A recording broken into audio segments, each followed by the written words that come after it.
Now, are you worried about the bomb? Do you think it will fall someday?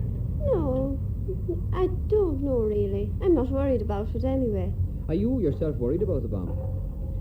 Well, not really. I don't think much about it, you know. Do you not expect it to fall at any stage?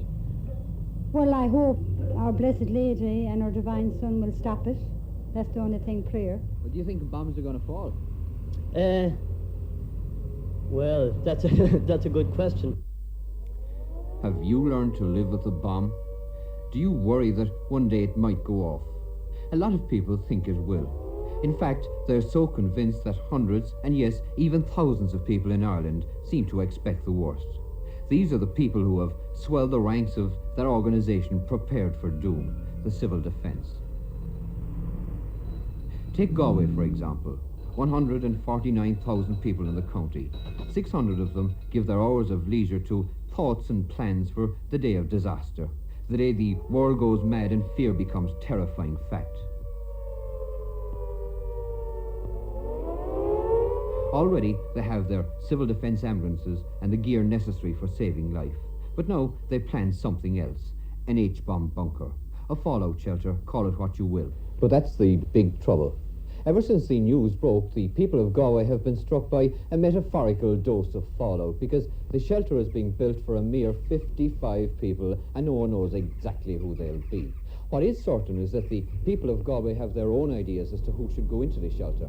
I think nuns, priests, women and children should be catered for in a much more comprehensive way. Irrespective of whether a person is a ratepayer or a rentpayer or not any payer at all, they deserve protection. They are a member of the state. Women and children first. They should have some tradesmen such as plumbers, masons, carpenters that could build up again and that have a chance coming out into the town, and some farmers. If there was room for me, and I have a little daughter, I'd let my daughter go and a night stay outside. This is the hill in Galway over which the Battle of the Bunker is being fought. The scheme is this. A vocational school is to be built here, and the school itself will incorporate the two-roomed bunker in the basement.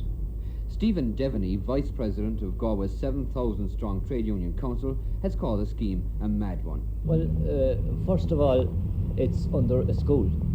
And I think putting something like that under a school is really mad. Now, if I might elaborate on it, if it is to protect the executives of the civil defence so that they can render help to the population, well then if a H-bomb falls here in Galway, it's going to fall and it's going to blow down the school on top of them, and they won't be in a position to help anyone. If it's just fallout they're afraid of, I think that the scheme could be better if they had it overhead. But essentially, Mr. Devaney, I think you must agree with this point that it's better that rescue operations be directed from a safe place by people who will know exactly what they're doing. Yes, by all means I do. Now, you must remember that this is only going to contain 55 people. 55 people are going to go into this. Now, the position will arise, who are these 55 people going to be? How are they going to select them? Well, if, God forbid, the bomb should fall, who do you think should be in the bunker? Well, as far as I think anyway, there should be it'd be all purely civil defence people that would be able to go out into the field and work, not with one director possibly to direct operations. Do you think you should be in the bunker? I just wouldn't like to be in there with the fellas I think is going to be in it anyway. It seems to me that you believe that the bunker probably will be used someday. Now, what provisions have you made for yourself and your family? I don't believe that we will ever have reached the position when they start throwing H-bombs around. I really don't believe that, because no one would be that mad. And there's nothing that I can do as an individual, I think. There's nothing I can do to protect myself or my family. But I think that this is no answer to it, this bunker. I think it's a very good thing and obviously a very necessary thing. Personally, I feel that for the 55 VIPs it's all very well. Self-preservation, all that is okay, but what about the other 21,500 or whatever number of people that we have in Galway? Well, I think it's a good idea, but if the accommodation is not sufficient for the whole population of Galway City. I can't see the point. I think it's a good idea. Oh, I think it's a good idea. I don't think that it's enough to just give shelter to the civil defence people. I feel that there should be communal shelters in each big area of the city and the various housing districts that, well, where's the point in having civil defence people directing rescue operations if there aren't shelters for the general population of the city? Nobody, really, seems to have their facts fair and square. What struck us most was the curious lack of communication between the civic authorities and the public, the people who are paying for it all.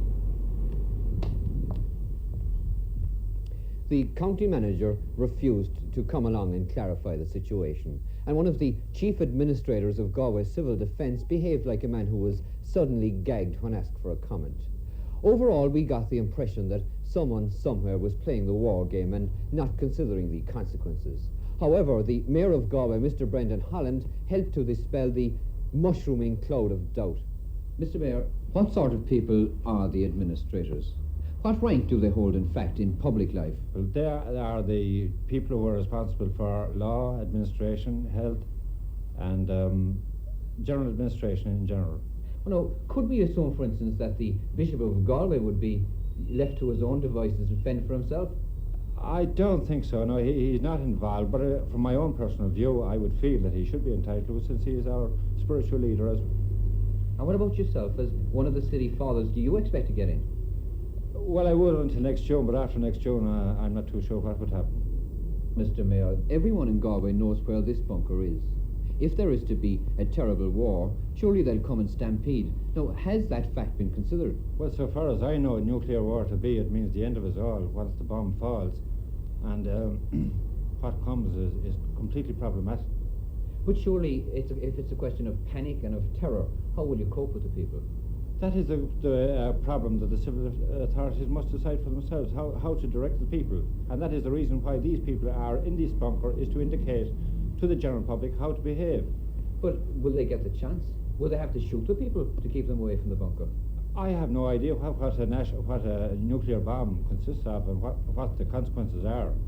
Well, now, speaking personally, do you think that will ever in fact come to this? I would hope not, but I'm frightened of what the consequences might be. I prefer not to think of the consequences of it. That, in a bombshell, is it. Human nature, it seems, has been forgotten here. When terror strikes, it's the fittest who survive. Take the woman who lives next door to Bunker Hill. My first reaction, should I hear of a nuclear attack, would be to hop the wall and get there first. What happens if you can't get in? Well, I suppose if my husband was with me and my 3 children, there'd be a stampede and we'd probably barge the place down to get there. And if the councillors came along, the 55 councillors they named, they're supposed to get there, I can assure you I wouldn't step back for them.